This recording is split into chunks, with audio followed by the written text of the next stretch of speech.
Show the goddamn paper right here, okay? What does USA safer, Bush says. Picture, headline, USA safer, Bush says. Okay. USA Today, you suck balls. That's Cenk Uygur from 2006. Saying then what many are saying today in regard to the way headlines are written in the New York Times and other mainstream media outlets. In fact, the New York Times caught a little heat yesterday when it previewed what its front page would look like online. I'll tell you exactly what the front page said. There was a story with the headline, "Trump urges unity versus racism." So I'm assuming that was a story about Trump's speech in response to the 2 mass shootings that took place over the weekend. And it got a lot of negative feedback, including one reporter at the New York Times who said, quote, "I write for the New York Times, this is a terrible headline." Then you have Cory Booker saying, "Lives literally depend on you doing better, New York Times, please do." Alexandria Ocasio-Cortez, as always, hits the nail on the head by saying, "Let this front page serve as a reminder of how white supremacy is aided by and often relies upon the cowardice of mainstream institutions." Now, if some of you are wondering, well, what's the issue with the headline? I mean, I can't imagine that many of you are, but if you are thinking this, let's go back to that video of Cenk from 2006, where he's criticizing a headline with a different context, but it has the same issue as this New York Times headline. Take a look. USA Today, Bush says he's made America safe. That's where That's the headline. Well, okay, Cenk, you're talking about one within story. the article are never goddamn mentioned in the goddamn headline. All right, you know, it's impossible to talk to you about No, because something. here, I'll show it to you. You know, I mean, USA Today, you're not talking about USA Today. You're talking about one. Show the goddamn paper right here, okay? What does USA safer, Bush says. Picture, headline, USA safer, Bush says. Okay. USA Today, you suck balls. You are a terrible newspaper. You know what he did in that press conference yesterday and how we covered it? He lied over and over about how this is a war between Al-Qaeda and Iraq. It's not a war between Al-Qaeda and Iraq. It's a war between Shiites and Sunnis. Civil war that we're stuck in. And what does the USA Today incompetent losers say? USA safer, Bush says. That is a lie. They've done a terrible job. Every one of these editors in every major newspaper, in every major magazine, in every major television news organization should be fired today. So that was 13 years ago, and I think that I was well within my rights to be angry about this situation. And what started that conversation is so related to what's happening today. What started that conversation was all the way in 2006, 5 years after 9/11, 43% of Americans still believe that Saddam Hussein had personally attacked us on 9/11. In fact, when we went to war against Iraq, that number was 69%. So 7 out of 10 Americans thought that Saddam had personally attacked us. And I kept saying, if I thought Saddam had attacked us, I'd be in favor of the Iraq war too. But that's not what the reality is, and the mainstream media is doing a terrible job. Why? They do false equivalency. They say he said, she said. The Democrats are generally mutes anyway. They usually never even fight back. So then all they do is print what the Republicans say. And that is why I was focused on that USA Today headline. I feel bad for Michael there because obviously I was not exactly in control. But it was built up rage and frustration from all of the media falling down at the job and no one recognizing it. So I'm like, look, if you put a headline like USA safer, Bush says, it makes it sound like the USA is actually safer because it's the main headline. Now, the Bush says people see, but they don't absorb that nearly as much as they absorb USA safer. Besides which, it doesn't really matter. You're supposed to, as a journalist, say what the reality is, not what Bush says. And so here we are, and New York Times, 13 years later, does the same exact thing, now this time about Trump, but with a different reaction. So I wanna get to the different reaction. Obviously, Anna gave you some of it in a second ago, in a little bit more in a minute. But so their headline was, Trump urges unity versus racism. Now, technically correct, in a portion of that speech, he spoke out against white nationalism almost for the first time, right? So, but the full context is, this was an exception for the president. His actions show that he has supported a lot of these people, including saying there are good people on the Nazi side in Charlottesville, and you know all the stories. We can go on and on and on, and demonize minorities, and especially Hispanics and Latinos. And the shooting in El Paso targeted Hispanics, Latinos, immigrants, etc. Just like so.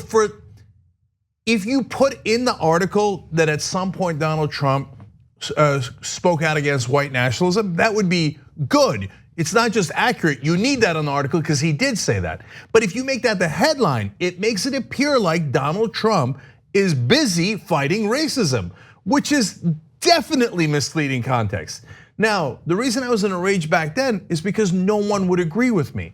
Everyone in the media and every one of the Democratic politicians were like, well, I don't get it. What do you mean? USA safer, Bush says it's totally fine. Jake, you're the crazy one, right? Now, because of Trump, there's this fascinating moment where people are like, oh yeah, that wasn't really the thrust of Trump's speech, was it? Right. Wait a minute, maybe these headlines are a little misleading. Maybe the mainstream media goes out of their way to bend over backwards to aid and abet Republicans with their talking points by highlighting their talking points and making it appear that that is the thrust of what they're saying, when in reality it's an exception to the rule. Exactly, so the 2006 clip that we showed you guys featuring Cenk going ballistic is a video that I like to use in my journalism classes. Really? Yeah, 100%. I've used it in every single one because, first of all, it's entertaining. It's an entertaining way to get an important journalistic point across, which is that you don't have the luxury of providing context in a headline. And so when someone sees a headline, especially now online, that is literally all they'll see.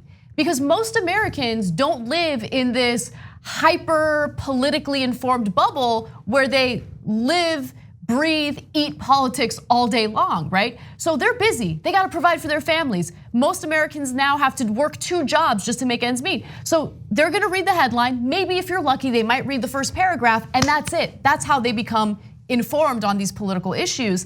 And so you wanna make sure you don't regurgitate the lies by the political elite.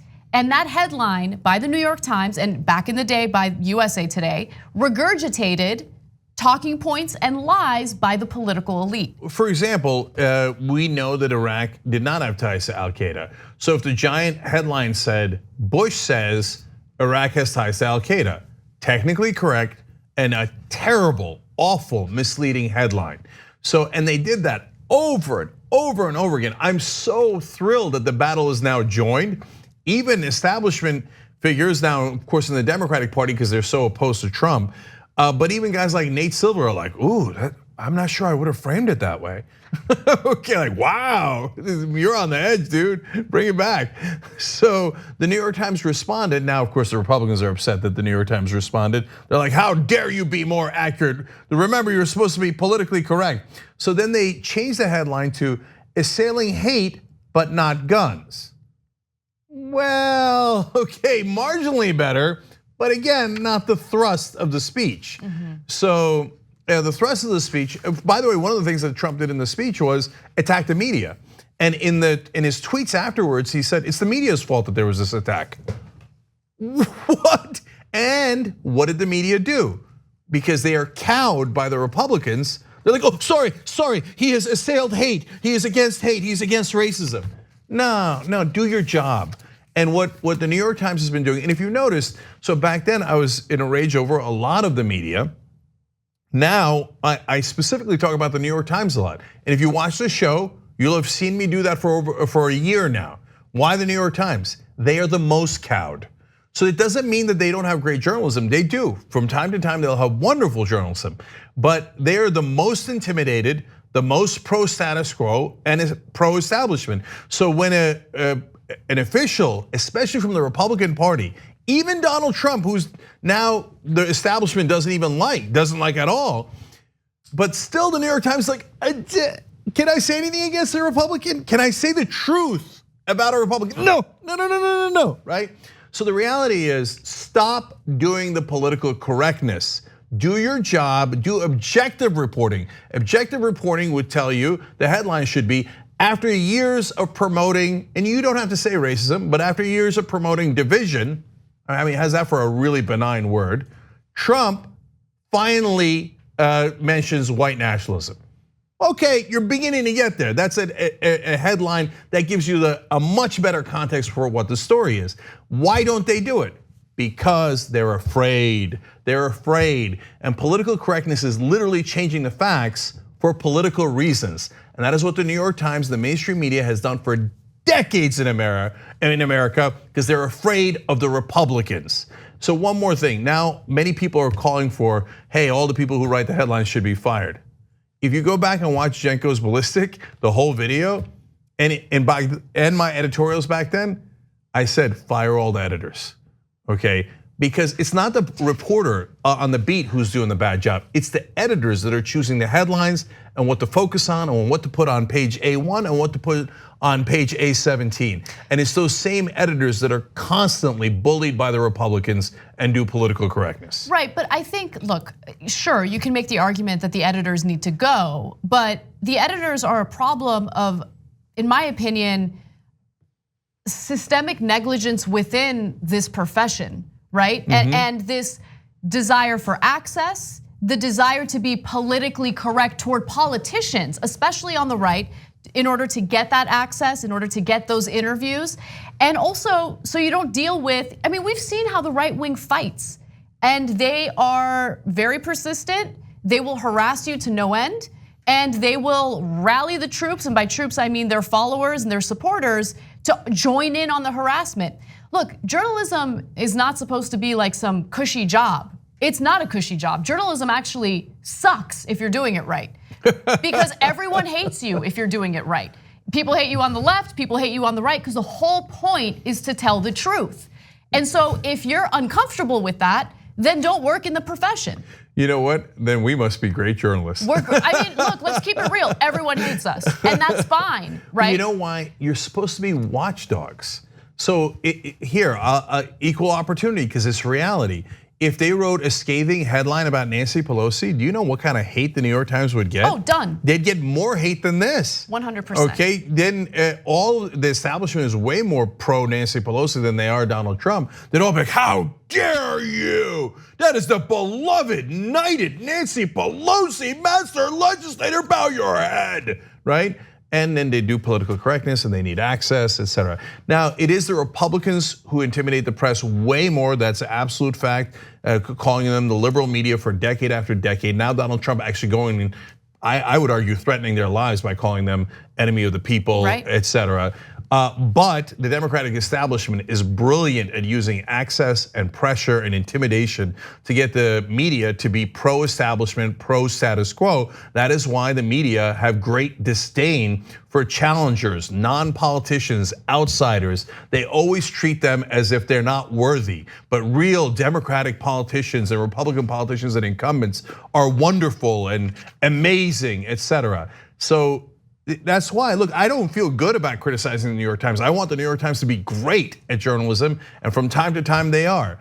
But most of the time, they're so biased that they can't see their bias. Because if they could see their bias, the first headline, immediately, someone in the building would have said, you guys sure that's the right headline? That seems like that's really helping Donald Trump and not at all giving the context of the full story, right? But they're like, no. You have to make sure that you give the Republicans credit, etc., etc. And they got to snap out of it. I don't attack the New York Times or criticize the New York Times because I hate them. I do it because I want them to be better, and I believe they can be better. But they got to go back to being watchdogs instead of most of the time being lapdogs. Well, hey, you made it this far. You must really like the Young Turks. Thank you, we really appreciate you. Now, another easy way to keep supporting us also helps keep your internet activities and data private, all with a push of the NordVPN app. Head to nordvpn.com/TYT right now for 75% off of your next 3 years.